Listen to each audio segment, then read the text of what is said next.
Luka's like a running topic on this show because I think that Luka is incredible, but then I got people trying to say he's better after 4 years than Jordan, and then I want to fight people, right? Like Dan who?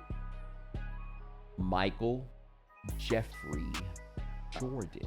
That's yes. Those are Instagram folks. But go ahead. Okay, so I'm gonna dive in right now because this is this.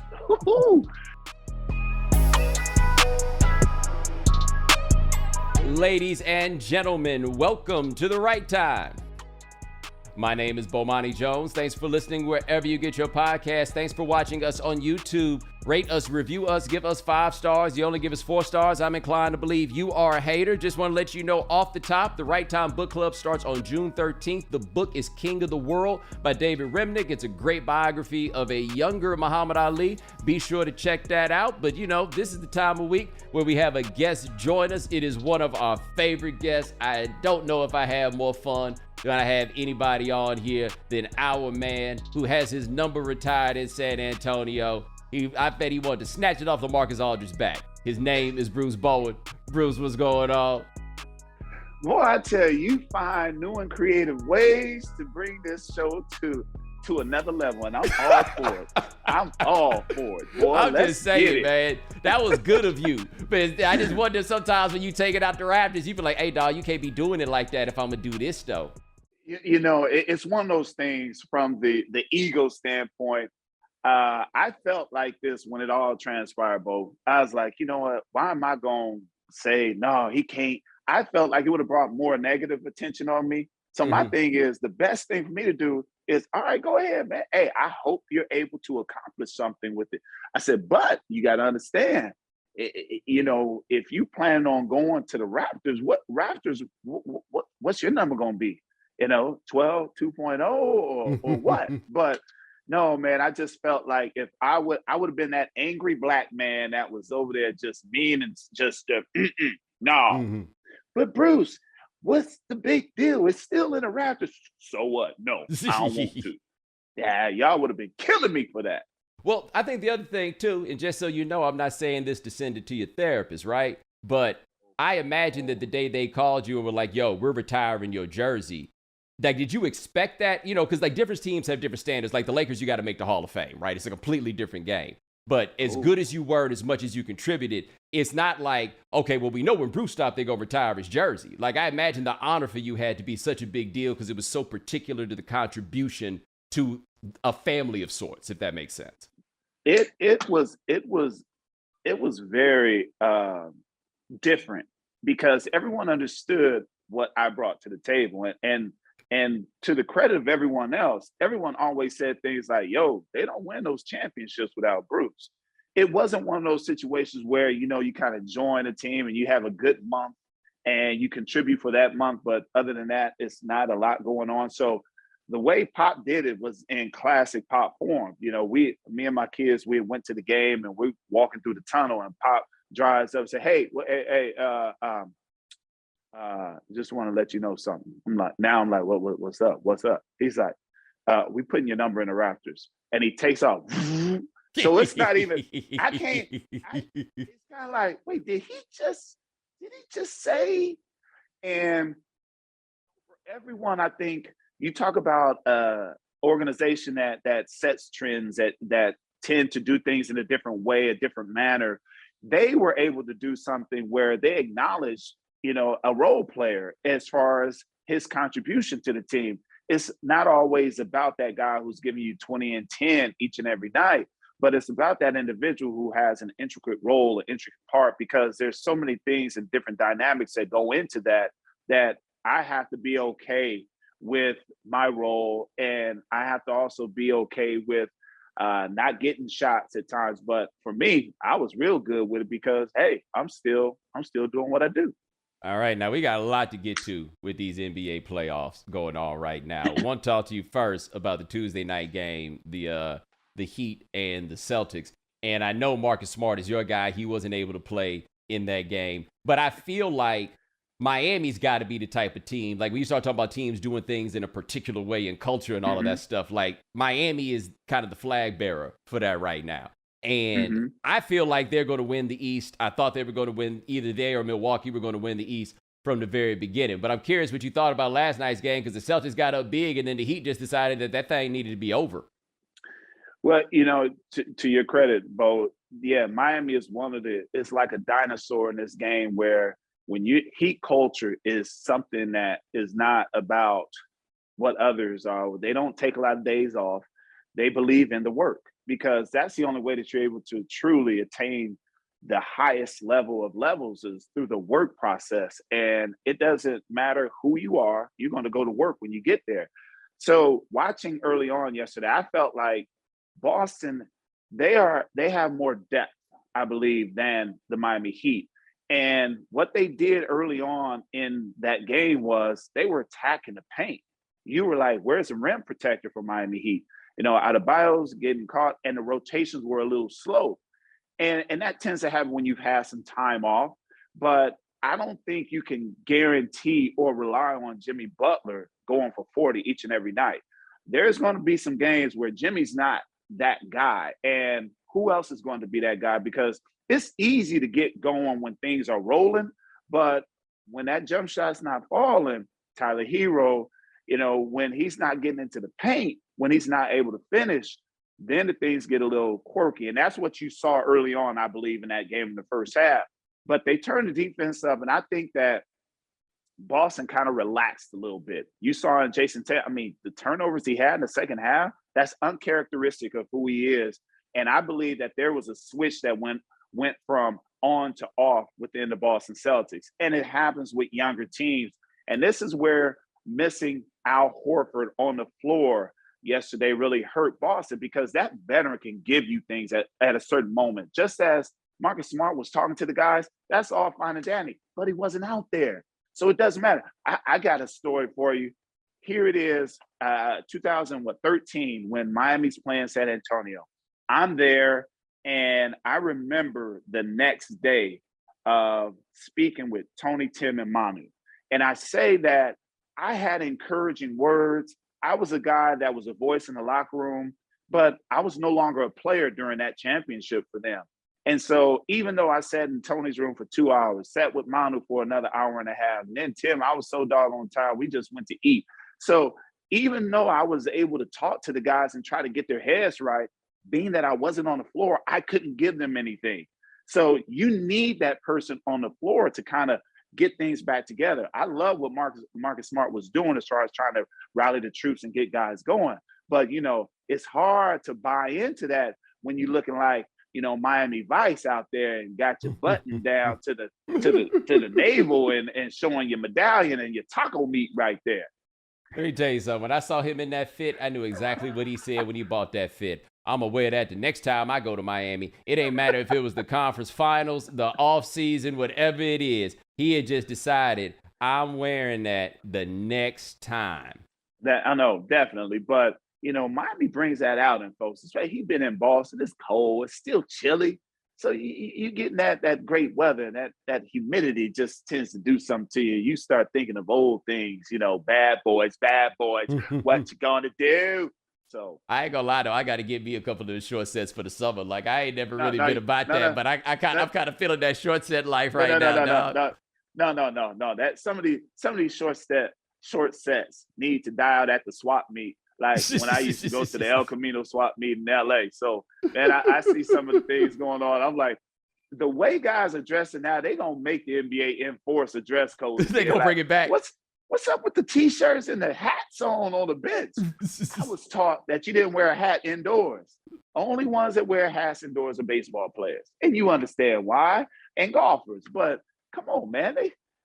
There's nothing wrong with a nice fitted suit or a nice dress shirt, play the role. Let me ask you this. And I feel like such an old man on this, but I really feel this way. I hate that the coaches don't wear suits anymore. It takes, you know what it is? Because this is what you see in AAU basketball and high school basketball. You see coaches wearing, these golf polos and things like that. Where is the professionalism of it all? And that's the thing. NBA, you separated yourself from any other league.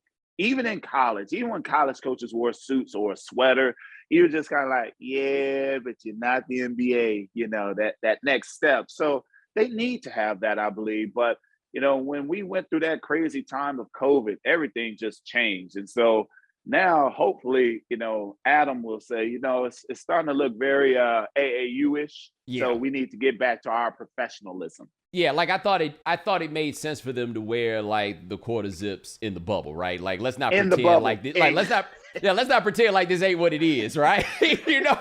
Like I'd be so bad if I was in there in hard bottom shoes and wasn't nobody watching. Like on that, I got it, but I always like it. To me, it's part of the game. Now it's a little different now that everybody get a stylist or whatever. But I liked it better when like you knew Pat Riley was the fly dude, you knew Doug Moe couldn't dress. You know what I'm saying? Like you knew.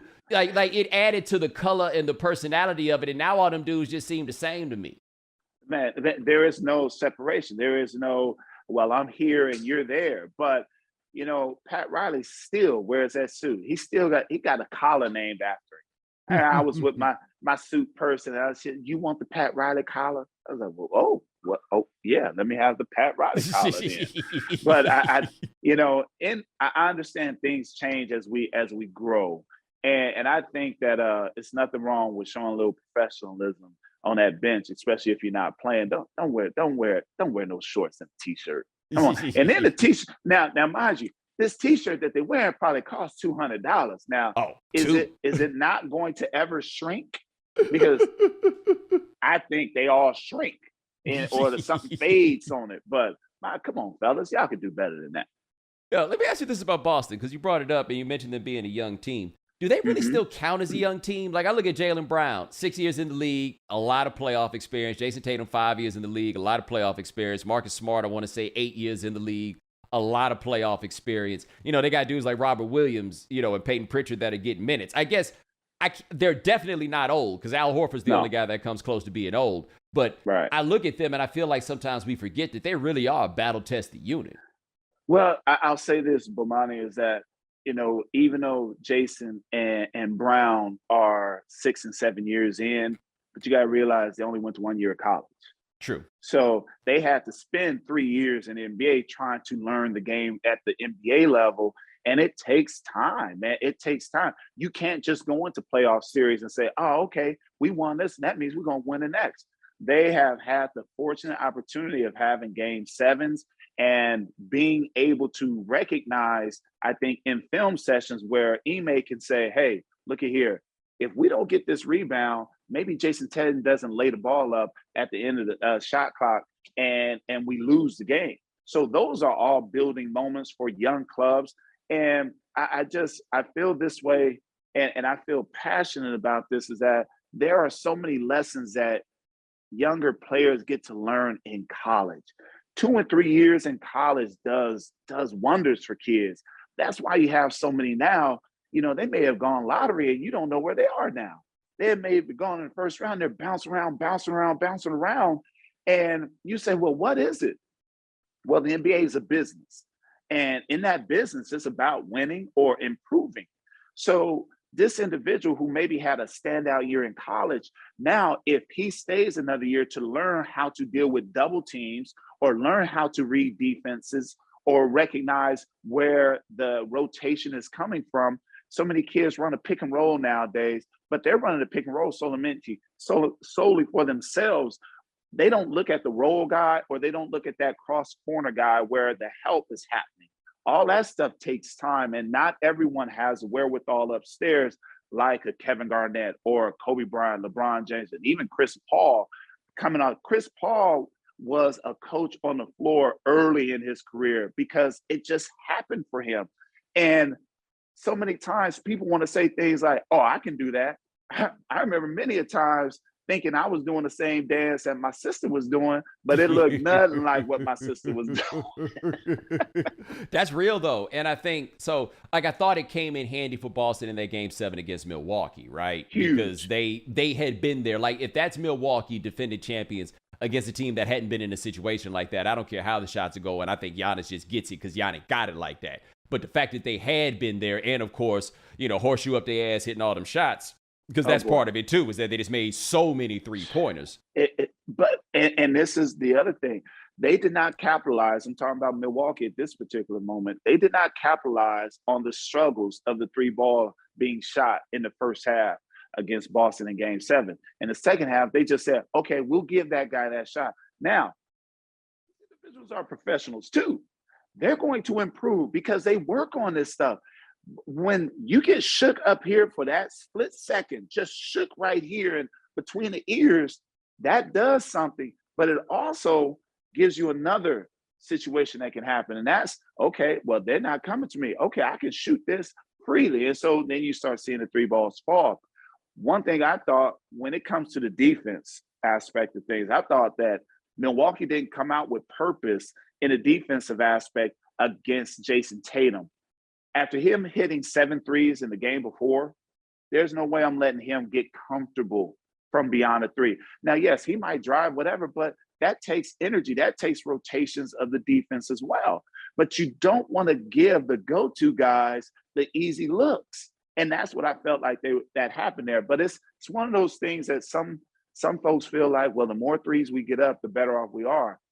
I don't feel that way still. I don't think that everybody should be licensed to shoot threes, because now when you shoot that three, you're not making them, just as we saw with Boston. And I looked at the score and all of a sudden I'm like, whoa, they're down now? They were up when they went into halftime, but that three ball wasn't falling, and you had transition opportunities.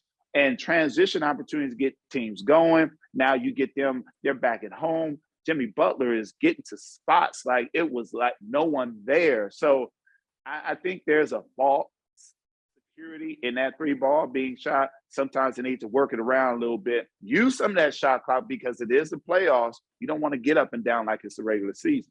Yeah, I think teams overall in the league are recognizing, as you look, we're the three best players in the league this year were definitely big men, Giannis, Jokic, and Embiid. Like, just because Steph Curry could shoot threes like that doesn't mean everybody. And by the way, you know who isn't shooting threes like that anymore? Steph Curry, right? Like, even Steph Curry can't shoot like Steph Curry at this point in his career. And so I looked at everybody and I got it. They're like, three is bigger than two. And I get that. But Howard Bryant made a good point. What you're missing in that is how many shots get missed. And then what happens after those shots get missed. Like, all these guards with these big rebounding numbers ain't because guards got better at rebounding. It's because they're getting the rebound now at 15 feet. And now you can go back the other way. Well, Monty, the more times, and this is what you see with Golden State, even though they have a team with three individuals, Poole, Clay, Steph, they're licensed, they have a green light from the three ball area, but you don't see them jacking up as many threes as some of these unknown guys that they're like, where'd he go to school? Is he a three-point shooter? And it's a copycat league. We understand that. But at the same time, unless you have guys like Golden State, then you cannot mimic what Golden State does. You have to build on your strengths. That's what made Detroit so special in the 2000s. They were hard-nosed. They were going to allow Chauncey to create at different times, but he also could dump it in to Rasheed Wallace, and put Ben in that dunker spot. So if you decide to double Rasheed, he's going to drop it off to Ben. Ben's going to dunk it. At the same time, you have Rip running all day. See, and obviously that was Joe Dumars who was the creator of that. But where is the creativity of the body of work that you have within the NBA now? You cannot just keep putting these kids out here and say, okay, all right, do your thing, because that's exactly what AAU basketball is. It's, all right, I got 4 of the top, how many stars you want to put on these kids? I don't know where to get these doggone stars, but they got all these stars. But if you tell them, go set a screen and then come off a double, they'll look at you like, say what? No, just give me the ball. And they need 7 dribbles to do something. No, in this game, for you to be effective, you do it in 2 dribbles. That means keep it simple. Not everybody has the license of what Kyrie and Kevin Durant have. They're exceptional talents. And I think that's what's missing today, because everybody puts an elite on something when everybody is not elite. It's okay being a solid player, because if you're a solid player playing with an elite guy, next thing you know, you have the opportunity to win championships. Yeah, I once checked out pretty high level AAU programs practice, right? And they were basically practicing, get the ball off the glass, get down the court, set up as quick as possible, spread it out, and then go from there. But the coach made a point to me that I really hadn't thought about. He's just like, yo, man, how much time do you think I get with them? Right? Like there's no, like for the AAU guy, they don't have time to be running like 3-hour practices and all of this stuff. But the problem is because of the prevalence of AAU, the significance of high school is so much lower. And it's like high school is where all that stuff you're talking about, that foundational stuff should be laid down. But I don't know how much these cats, especially because they go to different high school every year, how much they respect those people. You know what I mean? So my thing, I coach high school basketball now, Bomani, and we were fortunate enough. We got to state this year. We lost a double overtime. And the first overtime, we didn't get a rebound. That's why it led to the second one. And, that resonates in my head until we start practicing again. So what I found in AAU as well as high school basketball, because so many parents are being told that their kid is, he nice. That's what's being said. And someone that has experienced college, NBA, they have no voice because they're not telling the parents what the parents want to hear. If anything, they may say what they need to hear is that, hey, your son is 6'9". Don't make him into a stretch 4 right now. Allow him to be comfortable playing with his back to the basket and have some big man moves, and then you build out. But what's happening is just the opposite. 6'9", put him out there on the 3. That the big got to come guarding. And I've seen kids that are so uncomfortable. It's like somebody stuck kryptonite in Superman's pockets. He can't do nothing. And I'm saying, you are 6'5", and this being from Houston, they just growing big in the state of Texas. You get kids 6'9", 14 years old, but he can't do a jump hook. He can't do a drop step. He doesn't know what the mic and drill is. And that is what's so bad today. But you know what, Bomani, they have time to practice, but these coaches don't know what to work on. All they see is Tony ran his dribble handoff. I'm going to do that. And then when it gets stopped, now they're like, do this. No, man, we have to teach kids. It's just as, Bomani, you didn't come out of college and just step on the scene to where you are now. Right. You built, you learned, and you watch others. You took a little something from someone. You continue to be nurtured in your craft. There's less nurturing in the craft today than it's ever been because you have such great athletes. See, you look at Dwight Howard right now, great athlete in Orlando, but was never a basketball player. Didn't have the skill set of basketball. And I say skill set because some people are gonna be like, what do you mean? He was defensive player of the year. Yes, he was a very good athlete that was able to do things on the court. But when that back injury happened, what did he have to fall back on? See, a basketball skill set, you're able to go here, go there. Robert Horry figured out a way to defend, knock down threes, make basketball plays, and give you whatever you need because of his skill set. He was athletic, but he had a skill set. And that's not a knock on Dwight Howard. It's just the facts of so many guys now, you look at how big they are, you like, especially in the state of Texas, you say, man, that boy needs to have his knuckles in the dirt. Knuckles in the defensive end, boy. You get to that quarterback. But you can't do that in basketball. You got to have finesse in this game. Right. And by the way, Robert Horry stopped throwing the ball in the third row. Like, I remember when they tried to trade him for Sean Elliott and then the physical came back. You'd be watching Rockets games like, dog, why do you think Akeem is in the third row? Right? Like, he just be he throw the ball anywhere and then come down the court like, what y'all looking at me for? Because you threw the ball in the third row. It was, it was a little flex off 454 on his hands. Yes. Because that's what all of them had on. It smelled like one big senior citizen home in the gym. Yo, I want to ask you about what's going on in the West. This podcast is sponsored by BetterHelp. Life can be overwhelming, and many people are burned out without even knowing it. Symptoms can include lack of motivation, feeling helpless or trapped, detachment, fatigue, and more. Burnout for me just means everything shuts down. I can't do anymore. Now, we associate burnout with work, but that's not the only cause. Talking with someone can help you figure out what's causing stress in your life. I know for me with therapy, it can be work, it can be personal situations, it can be stuff that I don't even know what it is until I talk to somebody about it. Now, BetterHelp is customized online therapy that offers video, phone, and even live chat sessions with your therapist, so you don't have to see anyone on camera if you don't want to. It's much more affordable than in-person therapy, and you can be matched with a therapist in under 48 hours. The Right Time with Bomani Jones listeners get 10% off their first month at betterhelp.com/Bomani. BetterHelp.com/Bomani. BetterHelp.com/Bomani. Luka's like a running topic on this show because I think that Luka is incredible, but then I got people trying to say he's better after 4 years than Jordan, and then I want to fight people, right? Like Dan who? Michael Jeffrey Jordan. That's yes. Those are Instagram folks. But go ahead. Okay, so I'm gonna dive in right now because this is this. Obviously, he is a special talent.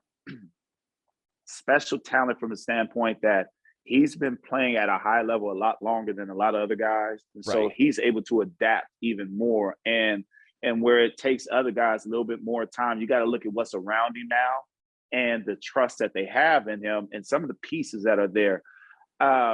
Luka is very good, but at the same time, one guy can't beat a team. One guy cannot. Dog, this is what I keep, like, people get mad at me about this. I had a long running thing on Twitter with people about this. And I really think they misunderstood what I was saying. My thing was not that he isn't excellent and that he doesn't do incredible things. I think there's a level of overrating that does take place with him, but it's not because he's not good. It's not overrating. It's just, it's too much information on him. It's just constant. You turn a book. Hey, he's on the front page. Oh, he's on this channel. Oh, he's got on the poster. It's just, you see him so much, and it's not that he's overrated. It's just that you see so much of him. But you have to also understand this, Bomani, is that when has Dallas ever had anything to be so proud of other than Dirk, Steve Nash, and Michael Finley? Oh, yeah, no. This is totally different, right? Like, I get it. And it's and I think on the macro issue beyond just Dallas, like, let's be real about it. I'm not saying this is shade. Hey, man, a whole lot of people want him to be this, right? Like, there's a desire for him to be that good because we ain't had a white dude like this one in a long time. When he first got there, I was like, look, man, ain't gonna be no black people out here putting this white man name on their back and wearing his jersey. Man, please, them dudes in Dallas is like, you keep that Dak Prescott jersey, dog. Let me get that Luka. Like, he's star in that way. But I just feel like, and I was curious your perspective on this, as a role player in this and playing with Tim Duncan, who was maybe the most offensively unselfish superstar that we've ever had, right? You just got to let dudes have the ball sometimes. Like, the numbers even bear it out that if he gets the ball into somebody's hands early in the possession, they do a lot better than they do when he's just like, nobody can guard me, which nobody can guard you anytime down the floor. Right. But that don't mean you go take the dude every time down the floor. And that's my point about him, is just that you'll be better if you give those guys more chances, even if you don't think they're good. And I think he's learned to trust him, especially when he couldn't play in that first series. The fact that he saw what Brunson was able to do, did when he was able to, Finney Smith was able to do. Man, it gives you a different perspective where, he's paid to be that dude. And sometimes it's the hardest thing is to trust some of those guys that are in the locker room with you. But this is where I think Jason Kidd, Nico Harrison, the GM, has helped Luka with being able to share it in a way, because Jason Kidd has had to deal with so many different types of personalities, keeping guys happy. I need the ball. And he was able to get everyone the rock. Nico Harrison dealing with Nike guys, all these different egos that he had to deal with. Now they're able to say, hey, Luka, Michael Jordan he tried to do it on his own for a long time, and he played at a high level, and everybody knew he was the greatest in the game at that time. But until he started dropping that thing off, trusting others, and we still got to understand how young he is, and those things just you have to deal with the mindset of what goes on in today's game as far as all the wonderful information. One thing that Greg Popovich used to always say is that, Bruce, that was a nice article that guy wrote on you, huh? And, like, what article, Pop? I don't know what you're talking about. I knew exactly what he's talking about. He said, but you know what? He got a job to do. As soon as you go 2 for 10, he's going to say things about you that you don't think are kind. and once you realize that, it's like, oh, then it gives you a different perspective.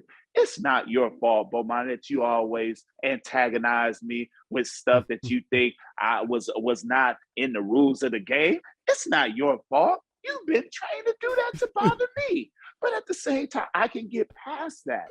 We're seeing, I think, go through a transitional stage right now, just as Jokic had to go through, just as LeBron had to go through.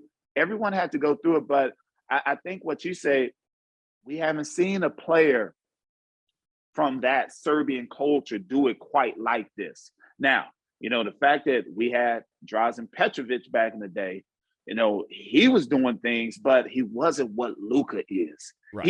He brought sexy to the game, but Luka does it at his own pace, number one, because he ain't trying to, I'm gonna go by. No, but he just understands the game in a way that you can't go learn that. Those are innate abilities that he has. But, I just think that he's learning more in this time right now under J Kidd.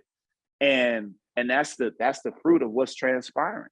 Yeah, I got to take a quick jump on this just because you mentioned Petrovic going back in the day with them European cats. What you know about my man Sarunas Marciulionis, though? Boy. Dude, hey, that's the one I wish people remember, boy. Marciulionis is the first time I remember seeing a dude being like, oh, they play like that in Russia? What? Tim Hardaway used to tell me at practice, he said, man, Mitch used to have his hands full. Mitch be like, hey, Tim, take him. Tim was like, I got him over here. Because, that was during a time where, he has something to prove too. And that's the thing I love about, the Serbians got some swag to them. Like, hey man, basketball was derived in our country. That's how they feel. And the way that you have them coming into the game so skilled, it makes you wonder like, well, really was it? Because of what they do. And they have a passion for it and they don't back down. And that's the biggest thing. They seen things, Bruce. They come on now. People act like America the only place with hoods. You seen them Jokic brothers? They come on, baby. Things. I saw Porzingis get run up on in the street when he was over there at the crib. They seen things. And he forgot. He forgot. He got to New York and he got cabbage patching a little bit and having a good time. He went back home and Bomani, I don't know which ward you from. I don't even know if you from a ward, but you know what I'm talking about when I start talking about them wards. Yes. There's always that moment when you get back home, you go, oh, hold up. I see broken glass, brown grass, and dirt. Lock them doors. And now you're aware. Yeah. Porzingis, he kept on, he forgot. Yep. But you got to be aware, and they are aware. And those Serbian players, he understands what he's doing right now. He understands this is bringing more attention to his country, and obviously, every country understands everything about Serbia when it comes to basketball in the Olympics, World Cup, all that stuff. They know about them. So what they're having an opportunity to do right now, just as what Manu in Argentina was doing in the 2000s, we letting y'all know we here. Yeah. We here. Now, let me ask you this question about the Warriors. I think there's a lot of ways to go. There's so much there. Klay Thompson, like my big thing is I just think we asking too much out of that dude. That dude had the 2 worst injuries you could have, and people thought he was going to come back as Klay Thompson, and he hasn't. And that's no shade. It's just what it is. But I think the thing that people forgot about this team, because we hadn't seen him in the playoffs in a couple of years, was that we had reached that point where you didn't have to guard Draymond Green. I worry for them this year about that. I don't think that it was ever that situation where you didn't have to guard Draymond. It's just you didn't want Draymond taking that first shot with 18 seconds on the shot clock. See, that's a different narrative. I think there was a time where he shot a shot and someone read Steve's lips and they were like, oh, here it is. Well, that's what coaches do. If anybody shoots an early shot, it's going to be Steph or Clay. That was the case, or Kevin Durant at the time. But what's going on right now is that, yeah, Clay is not what he is, but let me just give you this one. Peyton now, he was a defender. Clay used to be that defender who was going to guard guys and allow everyone else. And Draymond was going to defend the interior. Now everyone's talking about, oh, what is Golden State going to do? What are they going to do? Let me tell you this, man. They got Steve Kerr there as a coach. Steve Kerr understands what you need to do to win in this game, especially at this time. He understands he's going up against a young team in Dallas, and he is just loving all the adulation that's going towards Dallas. Yeah, keep on pumping them up as we continue to fly under the radar. And as they fly under the radar, they are coming up with schemes of what to do when you get that ISO situation. Now, it becomes a situation where do you pick your poison of where you want to deal with? Do you want Finney Smith shooting the ball on the road? Or do you want someone else? Do you want to hit him with a double team too soon? Not really. You just want to make things as tough as you can. And if Luka is willing to take all those shots, a lot like Kobe. If Kobe was taking all the shots, does Derek Fisher get a rhythm? Does Robert Horry get a rhythm? Does Samaki Walker get an opportunity for a putback? So there's pros and cons to it, but I think Golden State's going to come up with a game plan where you're going to see something and people are going to remember, oh, wait a minute. We're talking about the championship caliber Golden State Warriors. Let Luka score 50 and hope he wears himself out. Because what you saw like in the series against the Clippers, for example, where you're going so hard early and then the shots ain't falling late. Even game 5 against Phoenix, you saw that same thing happen. Like, I would try to convince him that it's his world, and then I would just antagonize him because he is good to lose his mind. Oh, man. Yeah. And I see the smile on your face when I brought that up. You were sitting right there just thinking about, oh, boy, you and Dennis Rodman would just be all up in his head. But... You know, it's interesting. I've said this is that he's gotten better with things. And he has to understand that you can't always want a foul call or you think you deserve a foul call. You have to move on to the next play. Moving on to the next play is a lot better for him than dwelling on that no call. And then you get a wide open shot and you miss it. Now I'm talking about how your mind works in the course of the game. You miss that shot because you're upset about another shot. And now your third shot comes and you do something that you shouldn't have done. All that is derived because you weren't able to move past that one unfortunate circumstance where you thought you were fouled. So if that is the case, I think he can get his stuff in increments. So the first quarter, they only take 4 shots. 4 shots, 2 of them layups, 2 of them jump shots. Just that's it. Make sure everybody else gets theirs. See, because if you do it that way, you can still wait and bide your time to the point where fourth quarter comes and last 5 minutes. Now we're going to do it this way. That's what we did as a group in San Antonio. TD, here you go. We do something. He gets it to Tony, runs something for Manu, Manu. But fourth quarter, TD knew it was coming to him. And that's the biggest thing. And it's different for him because Tim was a big man and Luka handles the ball. So you can control that aspect of things, but more importantly, get Finney going. Get him going, and I think everything else falls into place. Brunson's going to be all right. You also want to, I wonder, with Dinwiddie, I felt like maybe he came back a little too soon from his injury early on. So that's why you get the inconsistency. So I think it's important for him. Get him something where he's not putting so much pressure on himself. I felt like there's times where he presses a little bit. No need to press. Hey, you got other guys on this floor. It's not just solely about you. Certain people just make my life so much easier. I don't know what I'd do without them. Like my man Gabe, how you think this show works so well? It ain't because of me. It's like if you own a growing business and need to hire. ZipRecruiting makes hiring so much easier because they do the work for you. And right now, you can try it for free at ZipRecruiter.com/Bomani. ZipRecruiter uses powerful technology to find and match the right candidates up with your job. You can easily review and recommend candidates and invite your top choices to apply. Additionally, ZipRecruiter has a complete suite of tools that makes it easy to filter, review, and rate your candidates. 4 out of 5 employers who post on ZipRecruiter get a quality candidate within the first day. No wonder ZipRecruiter is the #1 rated hiring site based on G2 satisfaction ratings as of January 1st, 2022. In fact, the hardest thing you have to do is to remember our special URL, ZipRecruiter.com/Bomani. That's where you go to try ZipRecruiter for free. Once again, it's ZipRecruiter.com/BOMANI. ZipRecruiter, the smartest way to hire.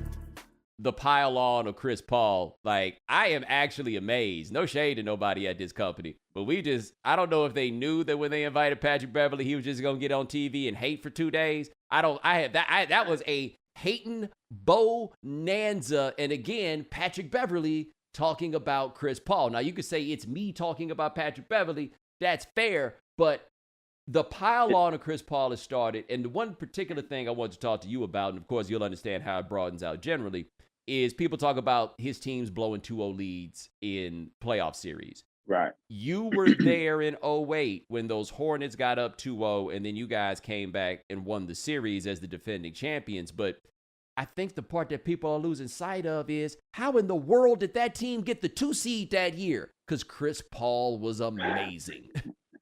Chris Paul has been amazing ever since he got into the NBA, Bo. And I say this now, I've had my run-ins with Chris, always respected his talent. I've always respected his talent. Because of his talent, that's why I had to play the way I did against him. Now, when you start disrespecting the talent of someone and making it more personal, see, to me, I would never say that, oh man, shoot, Carmelo Anthony wasn't nothing. Carmelo Anthony, if he put my little narrow butt on the block, would have had a field day. That, hey, as they say, that's facts. Yes. So, it's no disrespect that you should be throwing out to someone who is as talented as he is. Chris Paul came in with the mindset that was above others at running guys on the floor. He's the coach on the floor. When he got to New Orleans, Scott was the head coach at the time, handed him the playbook. Boom, he got the playbook, had the playbook from that point on through the season. This guy, people forget that it's not easy playing with savants because they see things differently. They are not the friendliest of friendly folks when it comes in between those lines. They are competitors and they have a goal. So in the fact that he is a competitor, goal, yes, he makes teams go. When we were talking about the Clippers, oh my goodness. Maybe now this might sound like a little shade I'm about to say, but you know what, Bomani, I don't care. Maybe if the Clippers had a coach that was able to get them to certain places and not just let them play on their strengths and come up with something where DeAndre Jordan could be more of an asset than just throwing lobs to him and just defending, maybe they would have gone further. Maybe Blake Griffin wouldn't be in the position he's in now where his body is just worn down if they had someone that was able to do things in a way where we're running sets here and there. Right. But that's neither here nor there because he's now in Philadelphia. So with Chris getting those guys, Lob City was all because of Chris.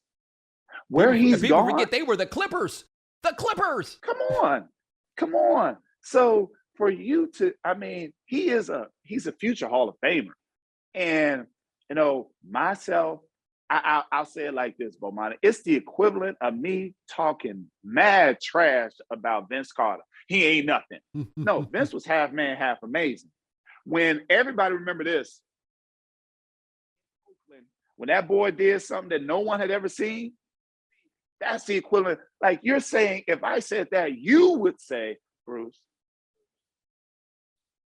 you had 35 against you. Like, Bomani, that doesn't matter. But for him to say that this guy doesn't defend, he's a cone. I mean, it went it went from that testifying in church to the pastor saying, "Give me that mic," because you're saying this guy is just that. But you didn't say anything about you getting ejected last year in the playoffs against that guy. If he's such a cone, how come he was able to advance past you? So this is where, it ain't, I talk about this a lot as far as this generation of, we can say things like, I'm a first team all defender.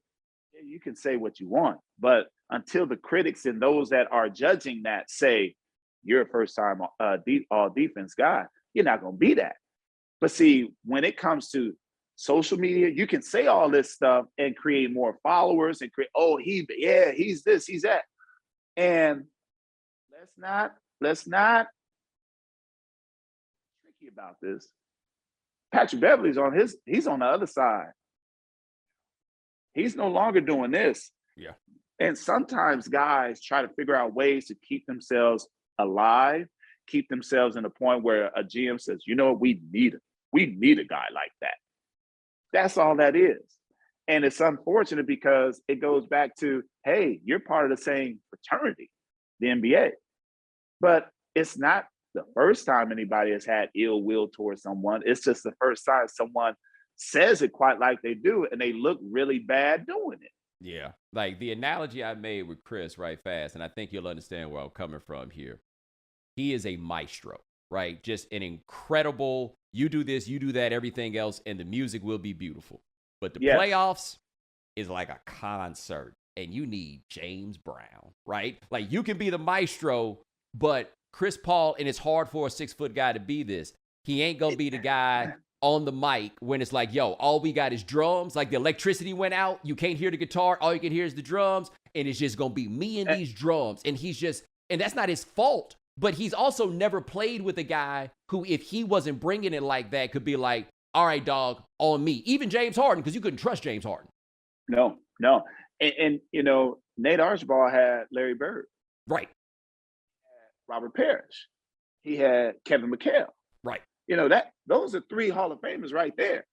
Yo, so there's one guy who's pulled this off, and it's Isaiah. And that's why people sleep on Isaiah. On my back, boys, we're heading to the promised land.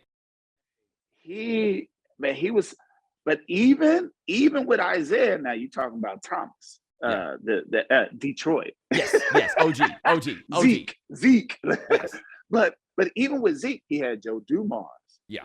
He had Bill Laimbeer. He had Sal. He had other guys that could contribute. Buddha, oh man, Buddha was doing his thing with them.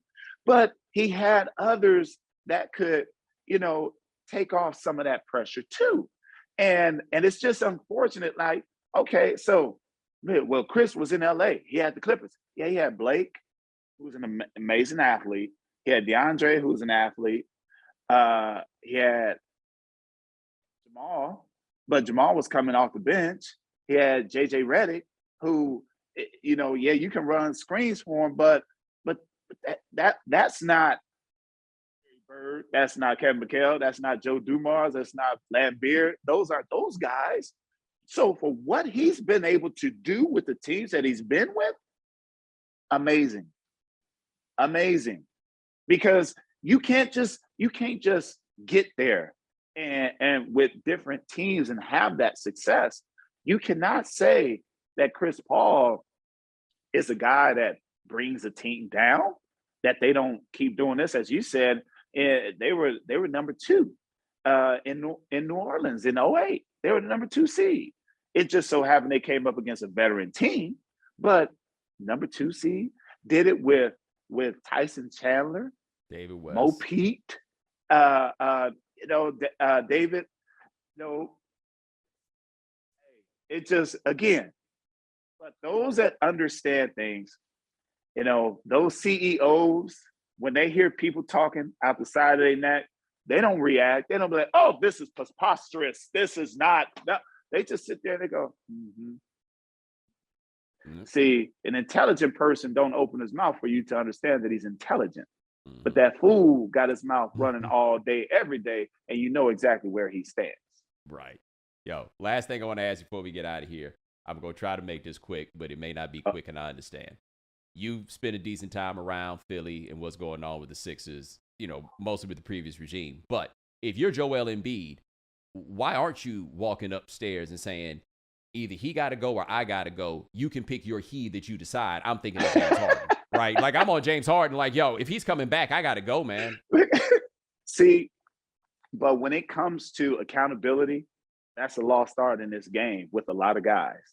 A lot of guys don't want that smoke, because if I go upstairs and I say it's either him or him, then I have to bring it in a way where I'm showing my accountability to the organization, that I am a leader, that I am this guy that we can build upon.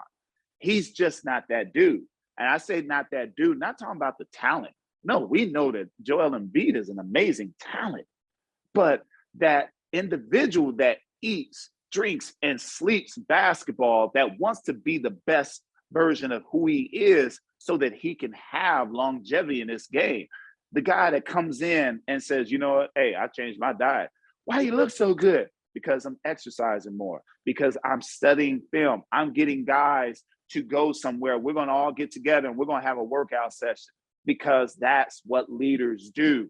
See, you have a day and age where guys have not experienced things so much, Bomani, and they don't know to go and do something like that. They say, man, that ain't my problem. No, but it is when you are the face of the organization.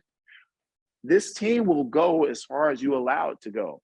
And this is also, see, for me, I go to this, Bomani. I go to the fact that, all right, you threw Ben Simmons under the bus. The coach threw Ben Simmons under the bus. Now what's going on? Where is anyone going to say, hey, man, we don't need to do that? If anything, I mean, Tobias Harris, he's been solid for him, but he can only do so much. We got to be more accountable, and it's just not in them to do those things, because you see what happens. Everybody want to point the finger. That's your teammate, man, no matter what. That's your teammate until he's no longer your teammate. Yeah, I wonder, especially Joel being like 27, 28, like at that age, if this is the offseason for a certain breakthrough, because Simmons was a problem. Like, I was okay with the way they dealt with Simmons. I thought he needed to go. But I imagine if Simmons goes and then you bring in another problem, that's the point where you look at yourself and you got to be like, I guess I do have to do everything. You know what I mean? Like you get to a place where you just kind of like, okay, this really is mine, because they just went and got one of the greatest players of all time, and I'm still way better than him. Okay, I guess it's on me. Well, but it's always been that way. You got to remember early on, I think, again, where is the appreciation for the Philadelphia organization from Joel? Those years where he was hurt and didn't play, those years, how is it that Brett Brown was able to make things work, it seems, and all of a sudden you get someone else gets in, now you got issues with Ben Simmons, all the stuff that just kind of, it really made me say, well, damn, I guess Brett did a great job there if this wasn't the narrative during that time. And so it was always about trusting that process, trust the process. And now, Joel, the process is about you. You have to be that guy that is able to get everyone to the point where they say, that's our leader. And I just don't feel like that's what guys feel about Joel. Guys are still on their own. I love Maxey, and the fact his spirit, he's in the gym all the time. The thing with him, they're like, hey man, take some time off. I've yet to hear them say something like, yeah, Joel's been in the gym, man. We got to tell him to go home. Nope. Bruce Bowen, my man. My guy. Dog. Been good. Hey man, we might have to do this again before this whole thing wraps up. And I want you to note, we've done this whole thing for 51 minutes. I ain't said nothing. I watched that game last night, and they went to the video when Adebayo was boxing out Robert Williams, and they came back and they called a flagrant foul. and I did not even come back and ask you if they called that TV the Bowen cam. You know what I'm saying? Because if they'd have had the Bowen cam back in the day, dog, you'd have been so famous. Really? You'd have been so famous. You know you'd have been so famous. They'd have been going and double and triple checking your work every game on the Bowen cam.